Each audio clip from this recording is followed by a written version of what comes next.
RCP Notícias.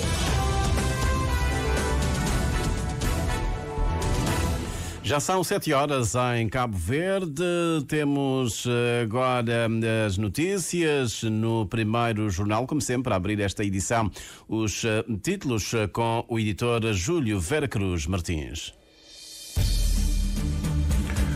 O Primeiro-Ministro vai intervir por volta das 13 horas na segunda reunião plenária da Conferência Internacional dos Pequenos Estados Insulares, que decorre a partir de hoje em Antigua, Barbuda. Até quinta-feira próxima, Ulisses Correia e Silva tem expectativas elevadas. Os planos curriculares dos cursos na Universidade de Santiago já incluem um semestre propedêutico, mas sem aumento do tempo do ano letivo. A medida vem de trás, mas acaba de ser generalizada a partir do ano letivo passado, uma confirmação pelo diretor do Serviço Académico da Universidade de Santiago, e vem a propósito da Semana Académica que começa hoje. Cabo Verde acaba de receber um prémio de excelência da Aliança dos Líderes Africanos contra a Malária, ALMA, entregue ontem na Suíça à Ministra da Saúde, que participa a partir de hoje na Assembleia Anual da Saúde. Teresa Mascarenhas, da Associação Acarinhar, é a vencedora da 15ª edição do Sport Camp Bootcamp com o projeto Praia Acessível, Mar para Todos. Teresa Mascarenhas anuncia no primeiro jornal o programa para outubro, em que se celebra o Dia Mundial da Paralisia Cerebral. O Primeiro-Ministro da Palestina quer uma vaga de reconhecimento do Estado da Palestina depois de Espanha ter feito reconhecimento Espanha, Irlanda e Noruega. Conhecidos os destaques, agora confira estas e outras notícias já de seguida numa edição do Júlio Vera Cruz Martins. Bom dia.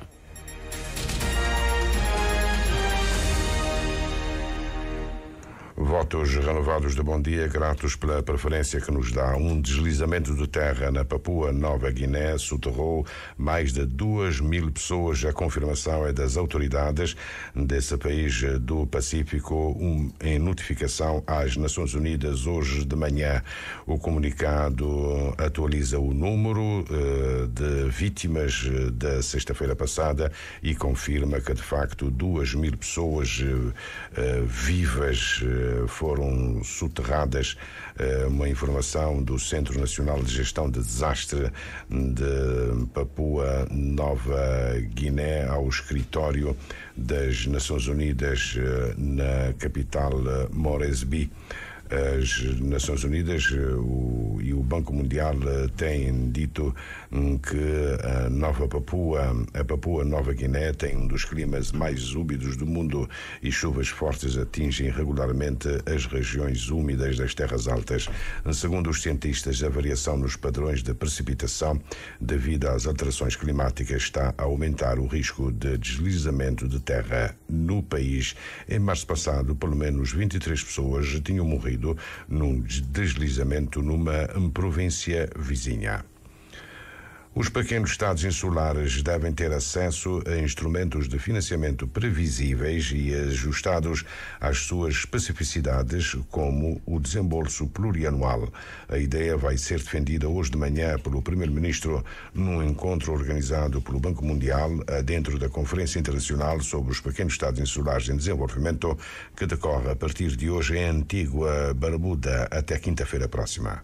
O Banco Mundial é um dos financiadores importantes dos países em desenvolvimento e estará seguramente muito interessado em introduzir novas formas de financiamento. Um deles tem a ver com financiamentos através de empréstimos concessionais, quer dizer, baixa taxa de juro, períodos longos de amortização, períodos de carência elevados, adaptados às condições também dos pequenos estados insulares, que, pelo facto de terem sido graduados por causa do seu nível de desenvolvimento, foram ficando com menores condições de ter acesso a essas condicionalidades positivas para o seu desenvolvimento. Ulisses Correia Silva admite que outra questão sobre a mesa é o alívio do serviço da dívida e, ao mesmo tempo, a sua utilização para financiamento rumo a níveis superiores de desenvolvimento. Esperamos, no final desta quarta conferência dos CIDs, possamos sair com um quadro muito claro e clarificador daquilo que são os instrumentos adaptados às condições destes países para poderem atingir o desenvolvimento que nós todos almejamos. Há dois aspectos. A dívida bilateral, lá se vai discutindo, transformando, como por exemplo é o caso entre Cabo Verde e Portugal, mas a grande questão coloca-se a nível das dívidas com organizações multilaterais. Está convencido que é possível dar esse passo? E a grande questão, de facto, coloca-se com os multilaterais, estou a falar de instituições financeiras como o Banco Mundial, o próprio Banco Africano de Desenvolvimento, o Banco Europeu de Investimentos, e o BADEA, e os fundos árabes e outros. Relativamente a esta questão tem a ver com como conseguir-se o compromisso de alívio ou de transformação dessas dívidas em financiamento climático e ambiental. O chefe do governo reconhece que são enormes as expectativas nos resultados da quarta Conferência Internacional dos Pequenos Estados Insulares, que se realiza uma vez em cada 10 anos. Uma das expectativas é o estabelecimento de um compromisso claro. Para além disso, também há que ficar muito claro que estes países não estão a solicitar este alívio da dívida e esta transformação da dívida, não é por causa apenas de problemas de criar condições para pagamento da dívida atual. É libertar dívida para transformar essa dívida em financiamento de investimentos que possam não só tornar os países mais resilientes, ao mesmo tempo aumentar o potencial do crescimento económico para estarem em condições de, lá mais para frente, poderem ter melhores condições ainda de pagarem as suas dívidas. Portanto, não é uma situação de dificuldades em pagar serviços da dívida, mas é a criação de libertação de recursos para financiamento que tem um impacto virtuoso. Ulisses Correia Silva, que por volta das 13 horas vai intervir na segunda reunião plenária, faz-se acompanhar do Ministro dos Negócios Estrangeiros e dos Secretários de Estado da Economia Digital e das Finanças, além do Diretor Nacional do Planeamento e da Embaixadora de Cabo Verde nas Nações Unidas. A delegação nacional integra ainda representantes do sector privado e um comitê para a década dos oceanos. Os planos curriculares dos cursos na Universidade de Santiago já incluem um semestre propedêutico, mas sem aumento do tempo do ano letivo. A medida vem de trás, visa nivelar as aprendizagens dos alunos e é confirmada pelo diretor do Serviço Académico da Universidade de Santiago.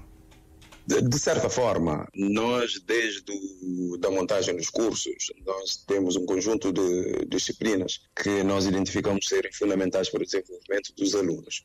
Mas desde o ano passado nós decidimos reorganizar os nossos currículos de modo que algumas matérias aconteçam logo no primeiro semestre. Desde o ano passado, já estas disciplinas estão a acontecer primeiro semestre. Já no arranque deste ano letivo, aconteceu em todos os cursos.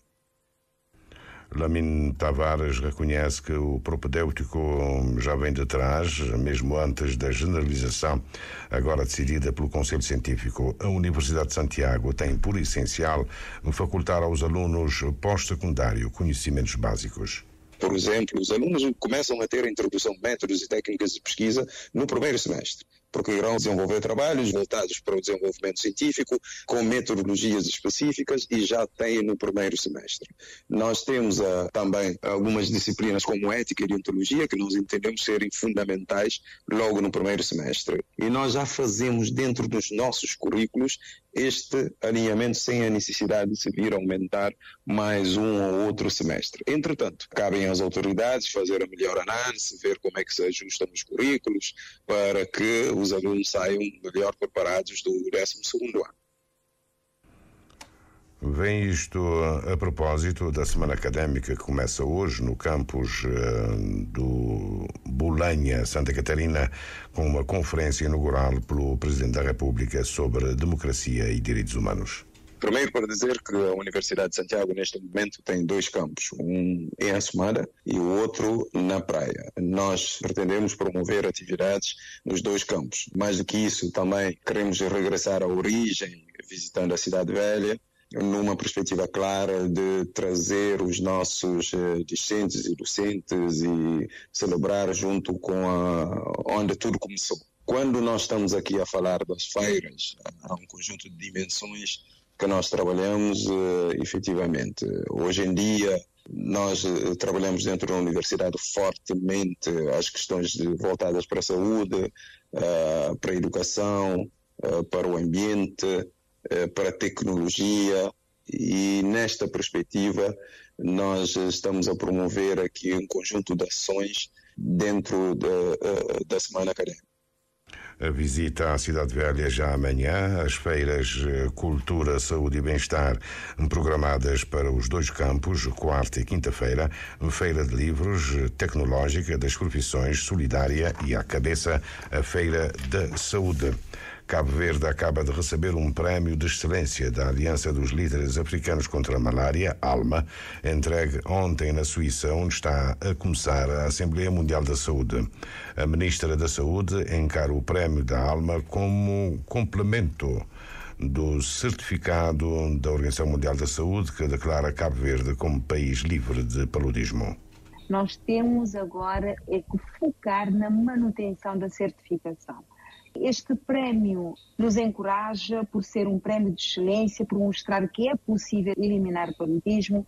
Sobretudo, nós pertencemos a um continente que durante o ano morem milhões de pessoas por causa da doença transmitida por mosquito, por causa da malária em si. Isso nos mostra que estamos num bom caminho.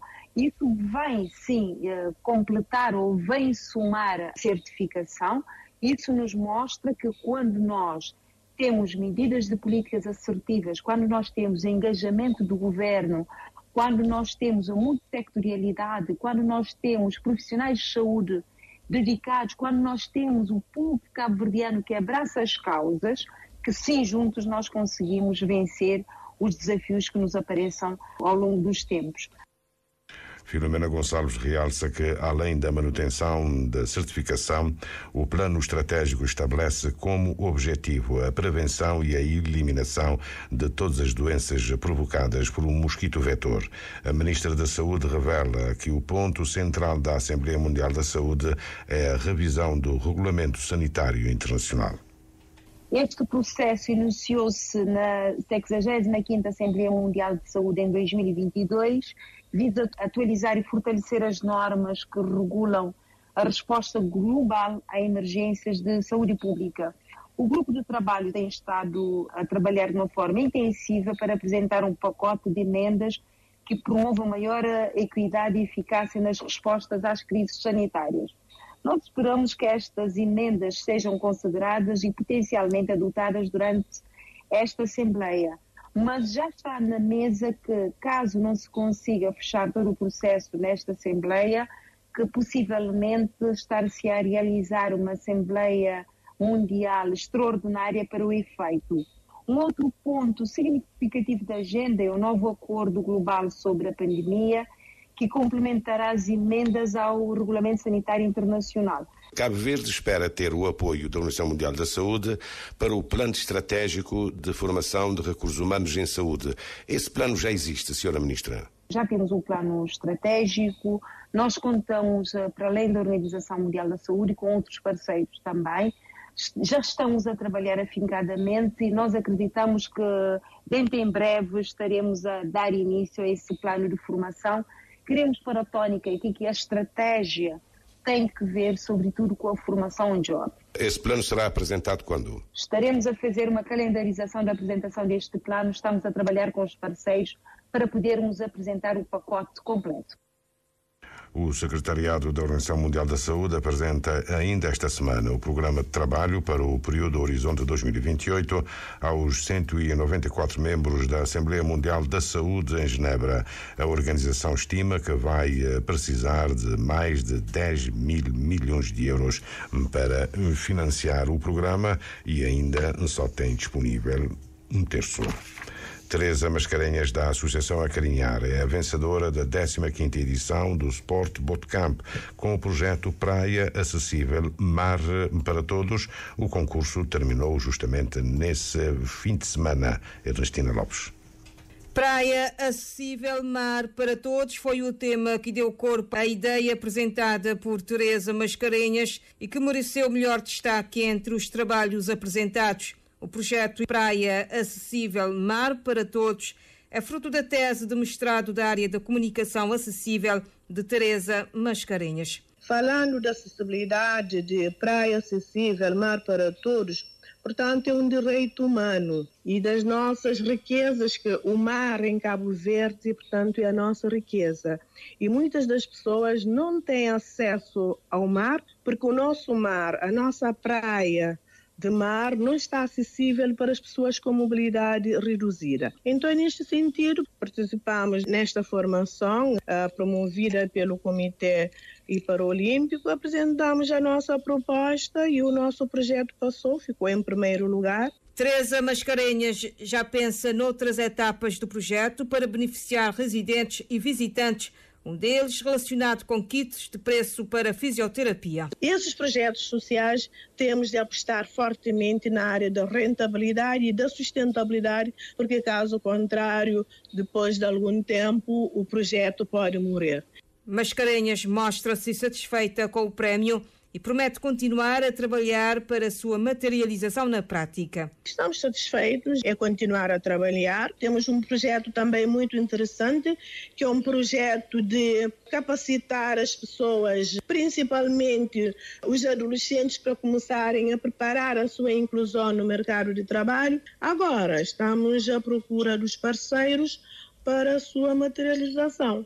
E para o mês de outubro, mês em que se celebra o Dia Mundial da Paralisia Cerebral, a Associação Acarinhar irá realizar uma mega campanha de sensibilização sobre a comunicação aumentativa alternativa. Para que as pessoas comecem a compreender, porque uma pessoa tem paralisia cerebral, não é porque a pessoa não tem a capacidade de compreender. Muitas das vezes são as famílias que decidem por estas pessoas, são os técnicos que decidem por essas pessoas, sem criar oportunidades para que essas pessoas consigam expressar por si próprias. Teresa Mascarenhas, presidente da Associação Acarinhar, hoje com 17 anos de existência. O primeiro simpósio internacional de literatura infantil e juvenil começa hoje na Universidade de Cabo Verde. O objetivo é reunir pesquisadoras, autores, académicos e a sociedade civil em torno da leitura literária da primeira infância e dos jovens. A mentora do primeiro simpósio internacional de literatura infantil e juvenil, Karina Gomes, pretende, com o evento, diminuir as dificuldades de leitura que existem na sociedade. O tema da leitura literária na primeira infância e da leitura literária dos nossos jovens como assunto principal. O propósito é reunir pesquisadores, autores, sociedade civil, acadêmicos, professores em torno do tema da literatura infantil e juvenil, visando sanar as dificuldades de leitura que a gente tem encontrado na sociedade. Nós temos dificuldades de leitura em língua portuguesa, e nós temos também uma frase pronta de leia para uma criança, né? Isso muda o mundo. Mas como é que essa leitura está sendo feita? Então é um encontro de pesquisadores, de autores e de pessoas adeptas a esse assunto para refletir sobre estratégias de leitura, sobre leitura literária, sobre formação de professores para o universo da leitura também. O primeiro simpósio internacional de literatura infantil e juvenil vai contar com a participação de conferencistas portugueses, brasileiros e cabo-verdianos. Karina Gomes sublinha alguns temas que vão ser abordados. Também temos a Marilene Pereira, do Instituto Guimarães Rosa da Praia, que vai falar sobre a obra de Monteiro Lobato, que é o pai da literatura infantil e juvenil brasileira. Também temos a senhora Matilde, da Biblioteca Nacional, que vai fazer um panorama da presença da literatura infantil e juvenil no Plano Nacional do Livro e da Leitura de Cabo Verde. Temos uma conferência de encerramento com as professoras Managuta e Fátima Fernandes, que vão fazer o percurso histórico da literatura cabo-verdiana. Também temos uma roda de conversa com as autoras Carmelinda e Natasha, que vão falar sobre os desafios de escrever literatura infantil e juvenil em Cabo Verde. No decorrer do primeiro simpósio internacional de literatura infantil e juvenil vai ser lançado o grupo de pesquisa sobre literatura infantil e juvenil dos alunos do curso de estudos cabo-verdianos e portugueses. O exército israelita lança um ataque, isso aconteceu ontem, em resposta a um outro ataque do Hamas a Israel. O exército israelita confirmou que tinha lançado o ataque ontem contra um complexo do Hamas em Rafah, no sul da faixa de Gaza, dizendo ter sido informado da presença de civis entre os feridos. O reconhecimento do Estado da Palestina é um grande perigo, segundo os republicanos em França. As decisões do Tribunal Internacional de Justiça, o mais alto Tribunal das Nações Unidas, devem ser aplicadas, e insistiu hoje em Bruxelas o chefe da diplomacia europeia, Josep Borrell, antes da reunião dos ministros dos negócios estrangeiros. Estão reunidos justamente para debater a situação dos civis na faixa de Gaza e a necessidade de respeitar o direito internacional humanitário. E há um dado novo: a Palestina já é reconhecida como Estado pela Espanha, Irlanda e Noruega, e agora o primeiro-ministro da autoridade palestiniana quer uma vaga de outros países reconheçam o Estado da Palestina. Ontem, desde Bruxelas, Mohamed Mustafa dá garantias que está preparado para dirigir o governo de todo o futuro Estado da Palestina, incluindo a faixa de Gaza. The first priority is to support our people in Gaza. A primeira prioridade é apoiar o nosso povo em Gaza. Eles precisam de todo o apoio que pudermos dar, e penso que o melhor apoio que todos podem dar é acelerar o cessar-fogo. Cada dia que passa representa uma grande perda de vidas humanas, de propriedades e de esperança para o povo da Palestina.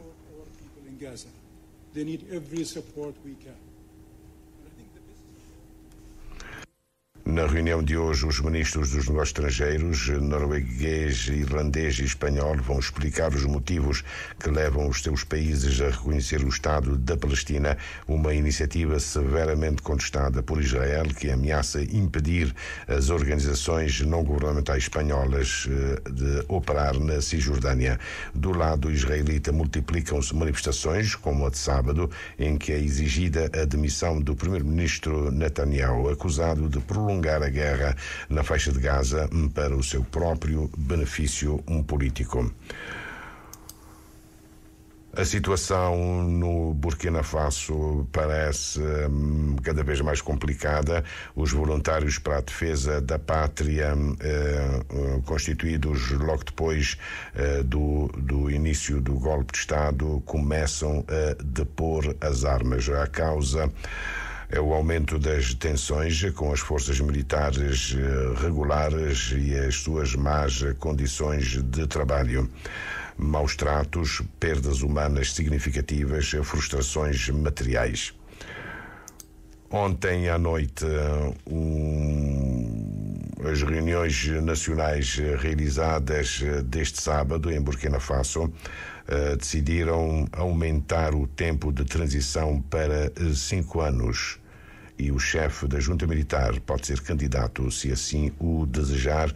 É uma decisão, Carlos Santos, justamente nas vésperas do 49º aniversário da CDO.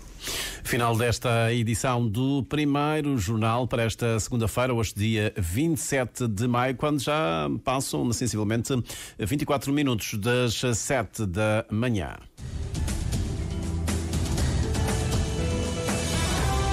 Mais informações em www.rtc.cv e na aplicação RTC Mobile. RCV, o rigor da notícia e o melhor da informação a cada hora.